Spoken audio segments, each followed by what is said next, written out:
Alam mo, lahat tayo may mga kwento, mga parte ng buhay natin na sana pwede na lang nating itago, di ba? Mga pagkakamali na ang bigat-bigat dalhin.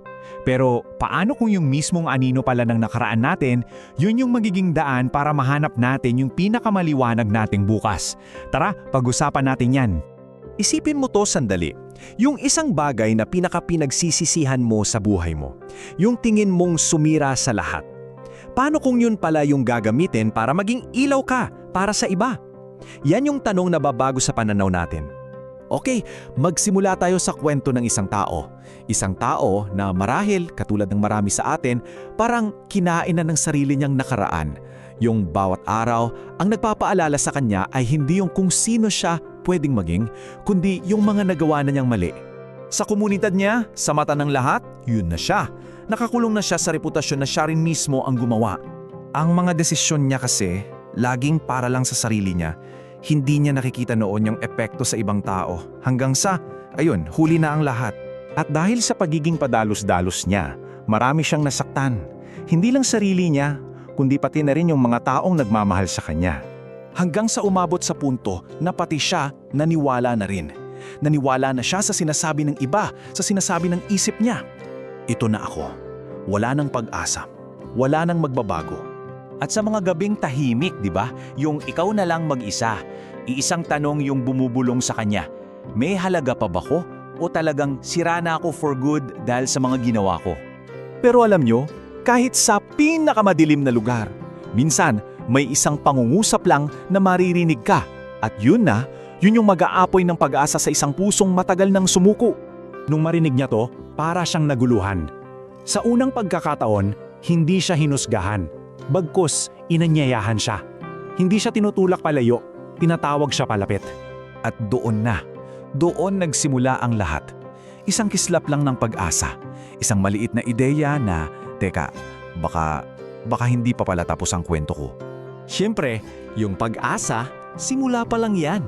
Yung totoong pagbabago, hindi yan parang magic na isang pitik lang, okay na. Mahabang proseso yan. Isang paglalakbay na binubuo ng bawat desisyon, bawat hakbang.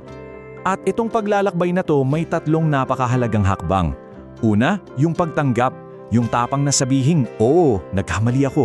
Pangalawa, yung desisyon, yung commitment na ayoko na, hindi na ako babalik doon. At pangatlo, yung araw-araw na pagkilos, yung trabaho para unti-unting itama ang mga mali. Kasi hindi lang kita pagbabago ng gawe. Ang tawag dito metanoia. Isang malalim na pagbabago talaga ng puso at isip. Hindi lang sa labas, kundi mula talaga sa loob. Dito niya naintindihan yung isang malaking katotohanan na kapag hinarap mo yung pagkakamali mo ng buong katapatan, hindi galit o parusa yung sasalubong sa'yo, kundi pagpapatawad. Isang bagong simula. So eto na. Eto yung pinaka-amazing na part. Yung nakaraan niya, hindi basta binura at kinalimutan. Sa halip, ginamit pa ito para sa isang bagong misyon. Tingnan nyo itong transformation na to. Yung dating sugat na ayaw niyang ipakita, naging patotoonan niya. Yung dating kahinaan niya, yun na yung naging lakas niya. At yung dati niyang sumpa, naging sandata na niya ngayon para makatulong sa iba. Kasi isipin nyo, sino pa nga ba yung mas makakaintindi sa isang taong bagsak na bagsak, kundi yung taong nanggaling na rin mismo doon, di ba? Dahil sa pinagdaanan niya, nagkaroon siya ng empathy. Naging buhay na patunay siya ng prinsipyong ito, na kung minsan, yung tunay na kapangyarihan, hindi yan nakikita sa mga kalakasan natin, kundi sa tapang nating aminin yung mga kahinaan natin. At ngayon, dito na nagbabago ang lahat. Kasi itong kwento, hindi na lang tungkol sa kanya. Nagiging kwento mo na rin to. Kwento nating lahat. Kasi ito yung kailangan nating tandaan eh. Ang goal ay hindi kailanman maging perpekto. Ang pagkakamali, parte yan ng pagiging tao. Ang hinahanap, yung puso na handang magbago. Yung willing matuto, willing lumago, at gamitin yung mga pagkakamali para sa mas magandang bagay. Kaya ito yung gusto kong iwan sa'yo.